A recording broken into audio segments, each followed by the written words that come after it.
கோடான கோடி ஜனங்கள் வாழுகின்ற பூமியில் உன்னையும் என்னையும் தெய்வம் நினைவில் வைத்திருப்பாரா என்கின்ற கேள்வி உனக்கும் எனக்கும் எழுமாக இருந்தால் அதற்கான பதில்தான் இன்றைய முதல் வாசகம்.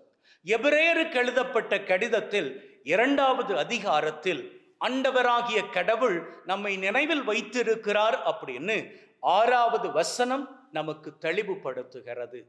நீயும் நானும் தான் நம்முடைய வாழ்க்கையின் சவால்கள், அதனால் வரக்கூடிய அழுத்தங்கள், அதனால் வரக்கூடிய தோல்விகள், இவற்றின் மூலமாக நாம் மனதால் உடைந்து போய் தெய்வத்தை மறக்க நினைக்கின்றோம். ஆனால் தெய்வமோ ஒருபோதும் நம்மை நினைக்க மறப்பதே கிடையாது.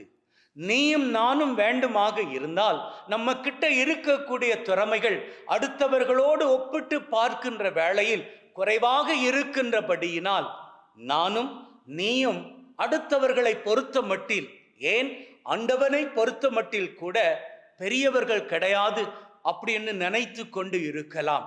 ஆனால் அவனை பொறுத்த மட்டில், ஆண்டவனை பொறுத்த மட்டில் நீயும் நானும் அவருடைய திட்டத்தில் எப்பொழுதும் பெறுமதியானவர்களே. உன்னையும் என்னையும் இன்றி அவருடைய திட்டம் இந்த பூமியில் ஒருபோதும் நிறைவேற்றப்படாது. அதற்கு ஒரு சிறிய உதாரணம் தான் வேதத்தில் நாம படித்திருக்கக்கூடிய 5 அப்பங்களையும் 2 மீன்களையும் தாங்கிய அந்த சின்ன பையன். அங்கே இருந்த 5000 அந்த அப்பங்களும் மீன்களும் பகிர்ந்தளிக்கப்பட்டனவே. அந்த பையனிடம் இருந்தது ரொம்ப கம்மியானதுதான், குறைவானதுதான். உன்னிடமும் என்னிடமும் இருக்கக்கூடிய திறமைகளை போன்றதுதான். நம்ம கிட்ட இருப்பது குறைவானதுதான். ஆனால் அவருடைய திட்டத்தில் நீயும் நானும் பொக்கிஷமானவர்கள். அந்த பையனிடம் இருந்த மீன்களும் அப்பங்களும் பொக்கிஷமானவை. அவற்றை கொண்டுதான் 5000க்கும் அதிகமானவர்களுக்கு அவர் அன்னைக்கு உணவளித்தார். அவருடைய திட்டம் இந்த பூமியில் நிறைவேற வேண்டும் அப்படின்னா அவர் உன்னையும் என்னையும் மதிக்கிறார் என்பதனை இன்னைக்கு வாசகத்தின் மூலமாக நமக்கு தெளிவுபடுத்துகின்றார். அவரே உன்னையும் என்னையும் மதித்து பெரியவனாக ஆசிருள்ளவனாக ஏற்றுக்கொள்ளுகின்ற பொழுது ஏன் நீ மட்டும் உன்னுடைய வாழ்க்கையை இழிவாக பார்க்கிறாய்?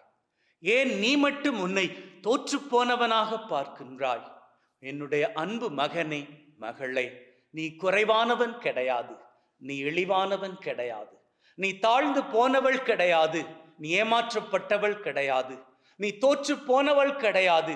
உன்னுடைய இலக்கை நோக்கி பயணிக்கின்ற உன்னுடைய பயணம் வேண்டுமாக இருந்தால் தோற்று போயிருக்கலாம். வேண்டுமாக இருந்தால் உன்னுடைய பயணத்தை மாற்றிக்கொள். இலக்கை அல்ல, உன்னுடைய இலக்கு எப்பொழுதும் வெற்றியை நோக்கியே இருக்க வேண்டும். இதை நீ ஏற்றுக்கொண்டு வாழ்வாயாக இருந்தால் இன்னைக்கு மாத்திரம் அல்ல, எல்லா நாட்களிலும் உன் வாழ்க்கை சிறப்பையும் செழிப்பையும் கண்டுகொள்ளும். அமேன்.